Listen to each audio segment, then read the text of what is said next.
şəkildə zamana fikir vermək lazımdır.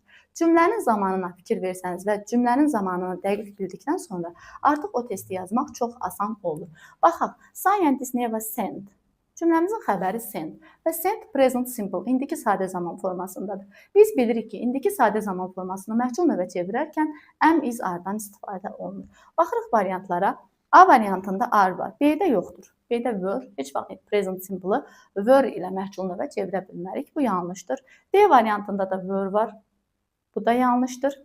3 variantda A, C və Y variantında are var. Bunu görürük və artıq keçməliyik ikinci mərhələyə. Yəni ki, cümləmizin tamamlığı astronauts cümlənin əvvəlinə keçib cümlənin mübtədası olmalıdır.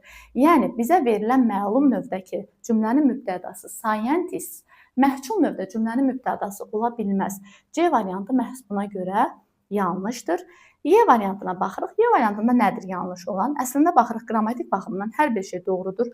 Astronaut cümlənin tamamlığıdır. Məhcul növdə artıq cümlənin mübtədası olub. Are, sent feili sentə çevrilib, participle to formada və hər şey qaydasındadır. Bəs yanlış olan nədir? Bizə verilən məlum növdəki bu cümlə never var, inkardadır. Biz inkarda olan cümləni məhcul növə çevirəndə niyə ki təsdiqə çevirməliyik? Bu yanlışdır. Təbii ki, təsdiq cümləni təsdiq olaraq saxlayacağıq, inkar cümləni inkar olaraq da saxlayacağıq.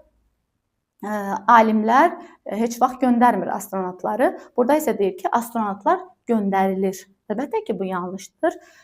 Doğru cavabımız olacaq A variantı. Astronaut tamamlıqdır, qarşıya keçib. Sent indiki zamandadır, are-dan istifadə olunub.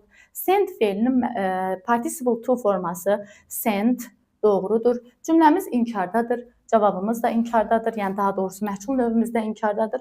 Hər bir şey doğrudur. Deməli doğru cavabımız A variantıdır.